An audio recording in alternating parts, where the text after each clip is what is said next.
Well, hey, everybody. Welcome to season 3 of When We Walk. This is a little podcast where we discuss the questions we all ask as we walk through life. I'm Micah. I'm Shireen. Let's chat. So, season 3. Yep, here we go. are. Mm-hmm. And people are still listening to us. Yeah. Apparently, we have great. some maybe helpful things to say. Mm-hmm. Hopefully. And so, we're going to continue with our questions. Yeah. Things we talk about. Probably a lot. Mm-hmm. Some we probably a little bit newer for us too. Yep. We're going to take questions. So if anyone has questions they want to send us, you can send at any point, like in the comments, or you can always DM us. Yeah. But hopefully it's helpful. Just the fact that these are conversations we think people should be having. Yeah. And in as much as we can offer some healthy perspective. And we won't always have answers. No. But I think part of it is just listening to the wrestle through, like as we talk about different tensions and things like that, how to think about certain things. Yeah. Mm-hmm. But then we also have some new elements this season. We do. We always like new elements. Right. I mean, a new set, new, lots of new is always fun. Keeps us on our toes. Mm-hmm. So we've added some new elements. One of these new elements is one of our producers. Yes. You'll get to know over the season. Mm-hmm. We have lots of them, but Joran Keith is going to be joining us here and there. It's going to be great. Joran, welcome. Thank you. We're excited to have you as part of, you've always been a part of it, but now actually people get to know your you. Voice. Yeah. Mm-hmm. And Joran's going to keep us on our toes. Yeah. So how are we starting off this episode, Joran? Okay, so we're going to start off with a little game. You both have a pad of paper. Yes. We've got it. Yes. So I'm going to ask you guys just different kind of trivia questions. Okay. And you're going to write down what you think the other person would answer. Oh. Ooh. And then we're going to see if you're right. I got this. I know you better than you know yourself. Okay. Okay. Okay. Are you ready for the I'm first nervous. question? My palms are sweaty. It's great. Okay. Are we keeping score? Is this a competition? Absolutely it is. Great. Okay, are you ready for the first one? I hope so. Okay. What the other person's first job? Okay. So I know it.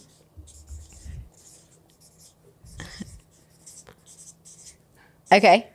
Okay. Are you guys both ready? We're doing it at the same time? We'll reveal it, at the same time. Ready? Okay. 1, 2, 3. Okay. Eating good in the neighborhood. Applebee's. You put Applebee's. I put mow lawns. That was, that was it, right? I think so, yeah. If you don't count the lady whose garden I weeded for a plate of cookies. For a plate of cookies, yeah. I do remember that. Moved from that to mowing lawns, yeah.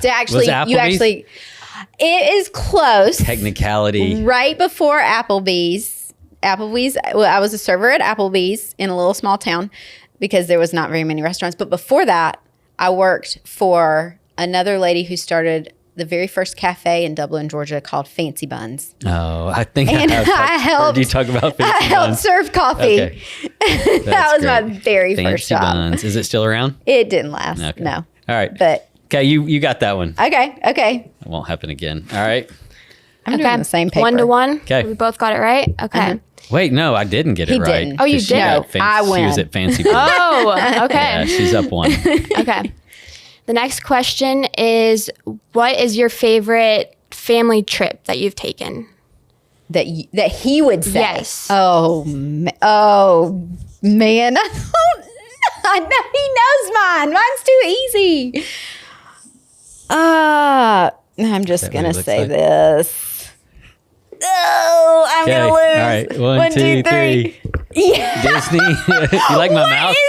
What is that? That's Mickey. You guys, Yeah, it's great. if you're just listening, you need to get on YouTube right now and see this. It's so ugly. Mickey. I couldn't remember if he had a more formed face or not. He had went looks both like ways. a bear. Okay, all right. A good try. Okay. Disney for sure. I said beach for you. Yeah, that's just so general. It is. Yeah. Is there like a specific Don't give her beach that trip? one. Don't give her that one. What would yours be? What would your favorite trip? I mean, it would have been one of our beach trips. I would have to take some time to rank them. I think our first sabbatical ever was good. was pretty amazing. Yeah. Okay. On a lot of levels. Yeah. Do I get half a point? I think, half a point. I'm still in the lead. A half point. Okay. All right. 1.5 to Okay. 1. Okay. Is this Take our it. tiebreaker? Well, not a tiebreaker, Okay. We'll just keep going. but you could win. Okay. So if the other person could open any business, it could be a shop, it could be, I don't know, anything. What would it be? Oh, I got Let it. me think here.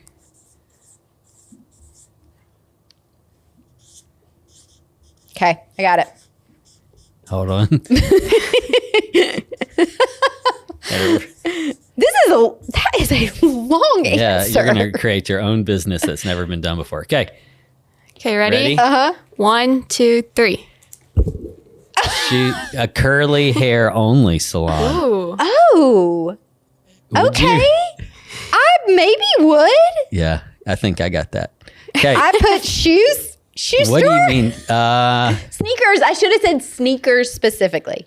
Would he mean- design said- the shoes or would he just sell them? Yeah, that's a good question. Like- What would I do? Ooh, maybe design. I Yeah, don't- it'd probably be collecting and have- selling if I went into the shoe business. Maybe collecting. I could enjoy and then that. Selling. Yeah, I could enjoy that. Oh, I was not as creative as you I were. think food oriented something. Yeah, Really? maybe like coffee. But you don't would be good. cook. I know, but I like to eat. This is Okay. opening the business, right? Yeah, you don't Yeah, have to okay, be the one. Right. Okay, we'll give him this Okay. one. Okay. That I I'll did take not. it. I'll take it. Okay. Okay, we'll make So what's our points? Why don't we say it's 1.5 each right now? You just want to Just give square me it a up 0.5 and on then- that. We and can then make this will be this the one the tiebreaker. tiebreaker, yeah. Okay. Okay, so when the other person was young, what was their dream job growing up? Like, what did they want to Oh. do? It could be like made up, or it could be an actual job. Oh my gosh. I feel like I've heard you say several things. I got it.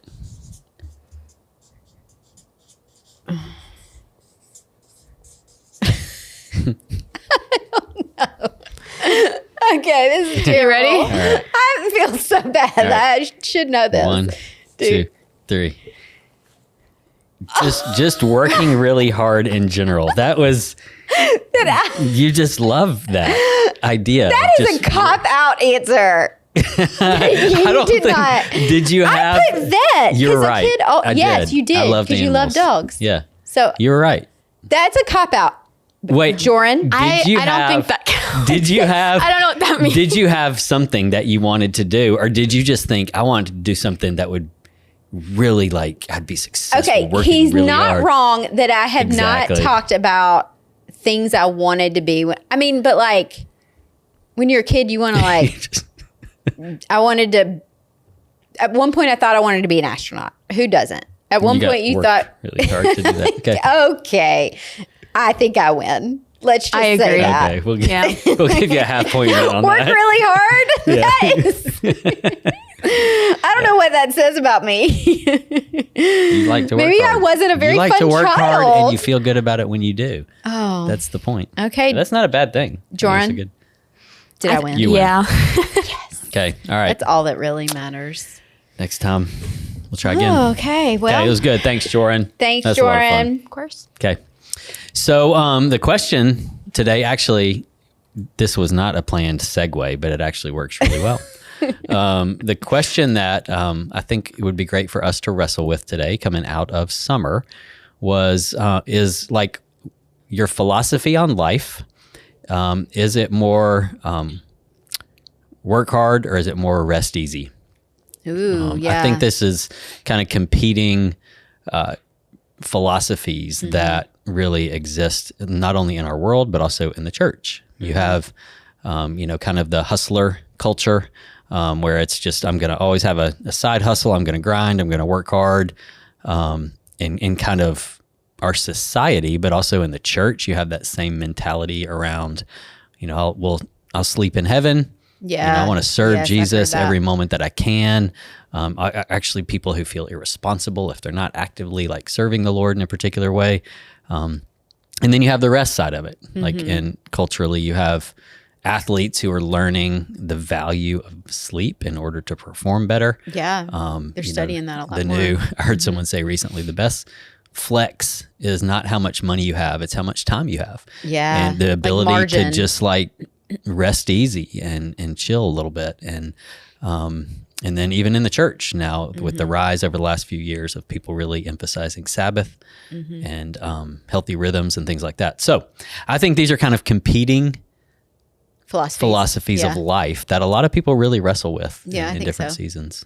I think the harder part is in like Christian circles, we talk about this, right, with Sabbath and with rest, from which, if you've never heard us talk about rest before, I don't know if we've talked about it. I think we've alluded to it on the podcast, but definitely in like when we've taught or preached or whatever, I talk about it on social media a lot. But I think in the church, there is also that tension. I love how you said it. Like there are a lot of people who do say, well, it's all work for God, so it's legitimized or whatever. Like I can keep working. I'll rest when I get to heaven.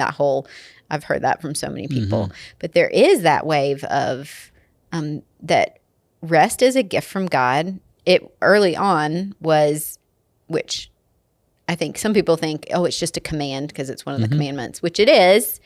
But there's a reason that it's a commandment. And I know the whole thing of like, but are we under the law and all that? But rest was given to us in the garden before, and God modeled it. And so, for intents and purposes in this conversation, we believe that rest is a gift from God. So if it is, then it is something that we want to partake of. But that tension of our culture, yes, we talk about it and we want to rest. And like you said, it is a flex to like have margin and retire early. Yeah. But also, we still live in a society where if you don't bust your tail, you don't get what you want or think you deserve, or it's like you've got to one up someone still. Like it's that feeling constantly in culture of, I know you joked about it, but I did have it in me. Like I need to work really hard. I got to get all A's so I can get into the school I wanted to get into. I have to really work hard to keep the scholarship that I got. I had to work hard to get into the next, so the nursing school program I wanted to get into. And then when you're in it, you're like competing and trying to like get the best job coming out of college.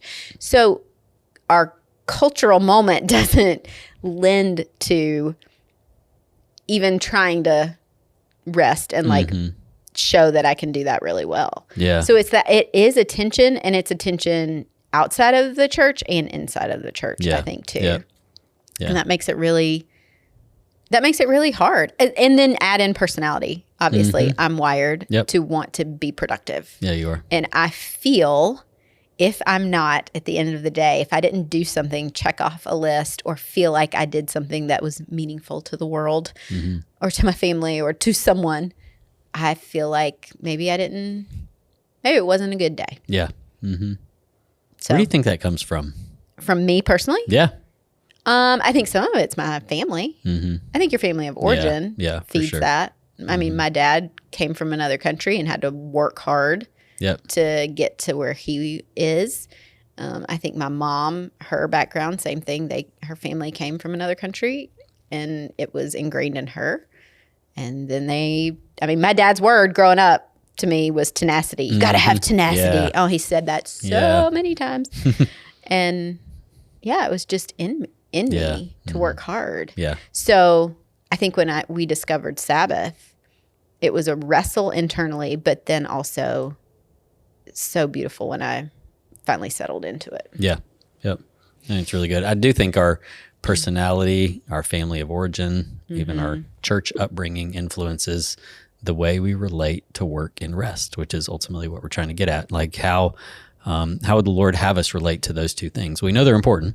We know there's a Sabbath day that you and I both believe still is relevant for our lives today.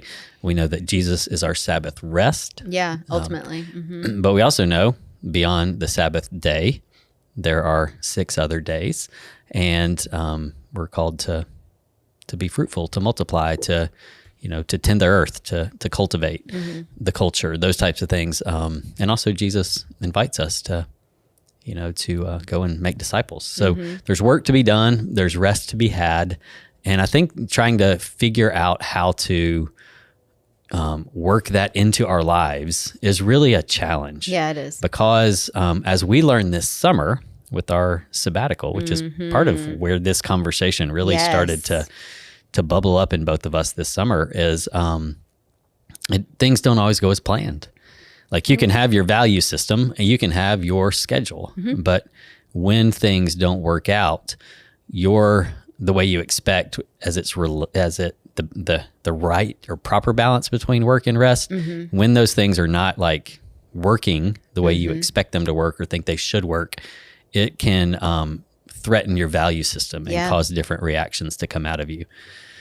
So let's just talk about our sabbatical a little bit. Let's like kind of bring it down to earth and kind of where some of this came from. Yeah. So every year we get this sabbatical, which is an awesome gift from our elders, and our church family sends us out and blesses us, and we get to spend a month together as a family without big expectations, which is awesome. We don't have to like come back with any kind of proof that we use the time wisely. We get to pull away, connect with each other, connect with Jesus, connect with creation, and it has become over the last few years a very anticipated time of our life, of our yearly rhythm, where we can refresh, where we can relax. A lot of times I'll use it to think ahead into where we're going. We as do a a church. lot of reading or talking about future things, either with family or with ministry. Yeah. Usually great conversations with the kids. We during try that to time. not be on social media or not be, connected to anything work related, but but your heart for ministry and things is still obviously always there. So, yeah. So this year, doing ours a little differently, rather than just kind of going away for a month, we kind of split time between here and a couple trips, and things didn't go quite the way we had hoped. That's what's hard is I think, like we plan, obviously when you're having a sabbatical, you plan way far out, right? You get a month, so you want to plan it pretty far. And I always say, same thing with Sabbath too, right? You need to plan it so it can go somewhat well. We plan for things we're looking forward to. Like you plan for a vacation, you plan for, a project you have at work. You have to plan. And you can do all the planning and things can still not go the way that you plan it. Yeah. And we thought we had done a great job. I think we did. We did a pretty good job planning ahead for this sabbatical, working around. Our kids are now in ages where they all have social things they want, or they're, trying out for sports or auditioning for things or whatever. And so, or had jobs too. We were like working around 6 people's desires and lives, but also keeping the purpose of still the sabbatical, trying to ground it in what it is. And we did a pretty decent job of planning, yet things did not go as planned. The unexpected. I would say almost the whole thing. Yeah, it's true. I don't want to say it was a dumpster fire, but it kind of felt like it a little bit. Looking back, like it felt worse than it was, because I think we put so much expectation on what it was. So we had a tree hit the house. Our youngest had appendicitis on July 4th, and then we had a big plumbing issue. Yeah, that flooded our kitchen down into the basement. Yep. Yeah. So, and in the middle of that, you've got just relational. You're still parenting, which is hard. Parenting. Yep. We may have gotten in a little tiff. Maybe in the middle of it. I mean, a little bit. It's marriage. Just life still happens. Yeah. And disappointments come. And I think looking back, the question I had, like, I know that this is the bigger question here is like rest versus work kind of mentality. But like for me, the question to the Lord became, but God, didn't you give me this gift of rest? Like, don't you want me to have this? You said this is for us. You modeled this for us. So I deserve it, is kind of my mentality, was my approach, right? And so through that whole month, we were fighting against the current of whatever was being thrown at us to try to find rest. And it didn't come in the way we wanted it to. Yeah. And we both did, but in different ways. Yeah. You can talk about yours. I got really bothered with the Lord about it, because I remember writing in my journal, like, you give us rest. This is a gift. I tell people this is a gift from you, and this does not feel like a gift. What are you doing? And I was pretty angry about it. Yeah. And I think it was unmet expectations, you know, in a sense. And I think it caused us to ask all those questions of like, wait, so all, excuse me, all these things that are happening, are they, was this from the Lord? Yes. Is this from the enemy? Yes, like, is he causing all of this chaos in our lives and trying to steal Sabbath rest from us? Is it us? Like, did we do something wrong? Yeah, Did we not plan well? Did we not do what we should have done in some other area? Was this, you know, what is the source of what's coming at us? Because you want to know. Because then that kind of influences how you think you respond. Yes. And so again, your value system around work and rest really influences the way you respond when the unexpected happens, especially in a season of rest, when you kind of feel a little bit like entitled to it. Like, isn't this a part of the deal? Right. Like, isn't this what you have for us? Yep. And that was hard. It really was. I think the piece you just said of like, I know we would reach out to people, our prayer team or friends, like, hey, will y'all be praying? This is really hard. This is really challenging. Our daughter, we don't know what's going on. We're in the ER, you know, and you're asking for prayer. And then by the time we sent out the prayer SOSs of like the last, everyone was like, oh my gosh, I can't believe this is happening to y'all. I'm so sorry. And they're like, I am just praying the enemy, you know, get as far away from y'all and doesn't steal your rest. And I wanted to agree with that, because I wanted to be like, yeah, let's fight the enemy on this one. He's not going to steal my rest. And then I feel like God just like stopped me dead in my tracks and was like, yes, rest is for me, but can I not still use whatever I allow in this month to capture your heart, to bring you to a place of surrender, and to grow you still? Yeah. And it was like this gritted teeth with God, like, okay. Because it brought me back to, wait a second, Sabbath rest isn't just about me and getting what I want, even though I do still believe it's a gift that he gives us. And there's something we get out of it, but it's just everything he asks of us is always another layer of surrender. Right? Yeah. And having to learn in every situation that we had during that month that this was just another layer of letting go and surrender. Yeah. And that was just for me. I mean, yours. Yeah. I don't know. You were mine very similar, very much the same. Just maybe to add to it, I think is I think we all hit a point in our lives, in our spiritual growth, where we begin to learn the importance of accepting what God allows. Yeah. I think when we're young, at least the culture we brought up in, it was like, I mean, pray it into existence. Yes. Like if you desire it in your heart, I mean, God gives us the desires of our hearts and contending can move prayer, in the world and all can heal and can restore and save and all these things. Which is true. It is 100% true. We believe it and want to live it. Absolutely. But then there's also this other kind of just dimension to our relationship with God and the world that we live in, is acceptance of learning how to rest in the midst of our circumstances, whatever they may be. That doesn't necessarily mean that we don't ever contend, not at all. We still contend for things, but we don't necessarily have to contend for everything. Yeah, that's good. There are times where difficulty comes into our lives, and there's actually something deep and profound God does when we just learn to accept it and try and to discover what he's doing in the midst of it. And so I know for me, part of what he was doing in the midst of it, because these were all things we could not control. No. Was I sure wanted to. Right, exactly. To me, it was that surrender piece. It was me having part of acceptance is it's releasing control, it's surrendering and saying, we trust you with this month. And you know, there was a part of me that was like, I'm not gaining what I need to gain in order That's what it was. to be able to jump right back into ministry and feel like I've got a full tank and I can pour out. And then anxiety comes around that. If like, I'm not ready to get back into ministry. I don't have anything to give. I don't have any vision. I don't have any insight. And so it's there's all kinds of layers to it.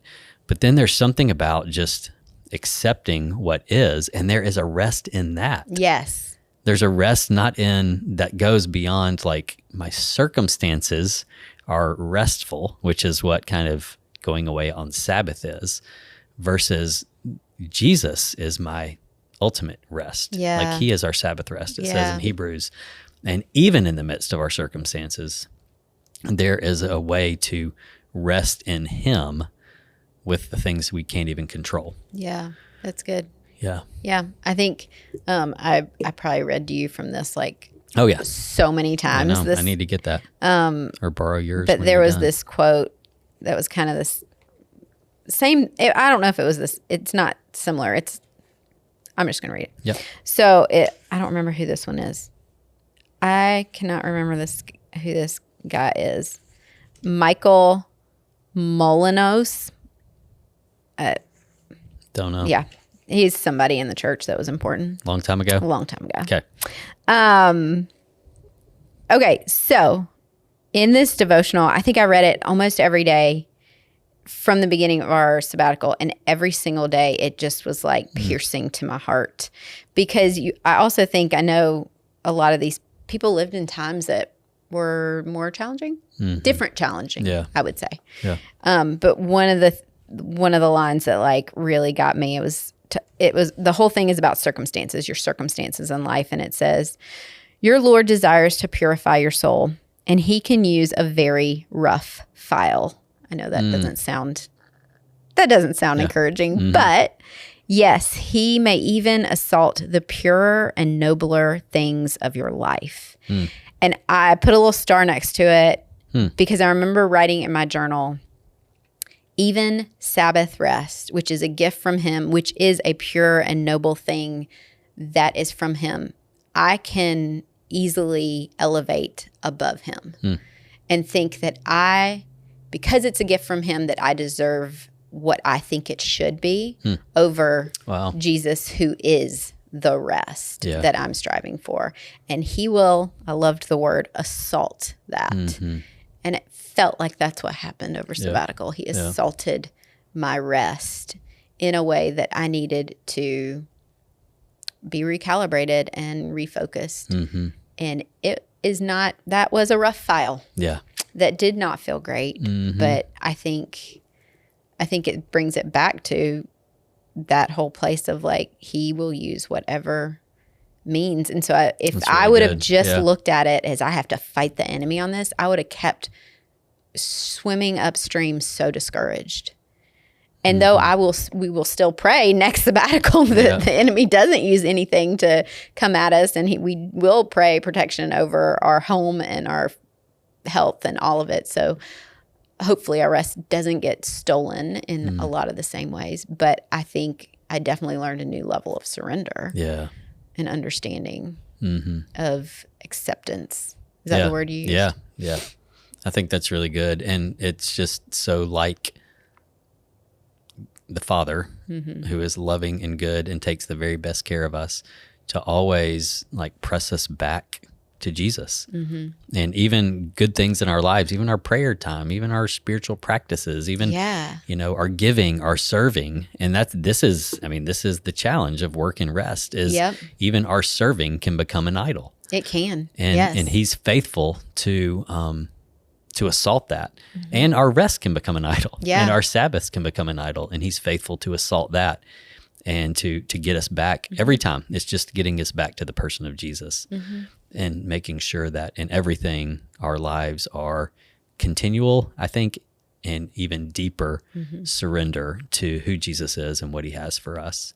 Yeah. And I think at the end of the day, that helped us coming out of sabbatical, was the beginning of that revelation. And it helped to not only just give us perspective on sabbatical, but it's new perspective going into normal life. Yep. Which is our peace, our rest isn't in our circumstances, it's in the person of Jesus. but also our work, our labor. Yes. What we is not what we put our hope in, Nope. and it's not where we find our identity. It's in the person of Jesus. Both can become idols, but also both can be real blessings to the world if we understand how to lean into them. Yeah, that's good. Mm-hmm. That's So good. yeah, I think pretty much everybody. You might not think about this like on a real direct level all the time, but I think everybody has a relationship with work and a relationship with rest as a part of their family of origin, their personality, their church background, their the job understanding. they have, the culture they're in. Yep. And so I think it's important to evaluate what is your relationship with work, what is your relationship with rest, and how does God intersect with that, and how would he have you have a healthy relationship with both of those things. And remember to hold both of them open to the Lord. They're not, he can do whatever he wants with both. Yep, that's good. So. All right. So great conversation for you to have with some people in your life, your relationship with work and rest. And it'd be interesting to know if you're a grinder, work hard all the time, if you're a rester, or if you're somewhere in between who's living in tension. Hopefully this conversation helps a little bit. And we can't wait to be with you next time on When We Walk.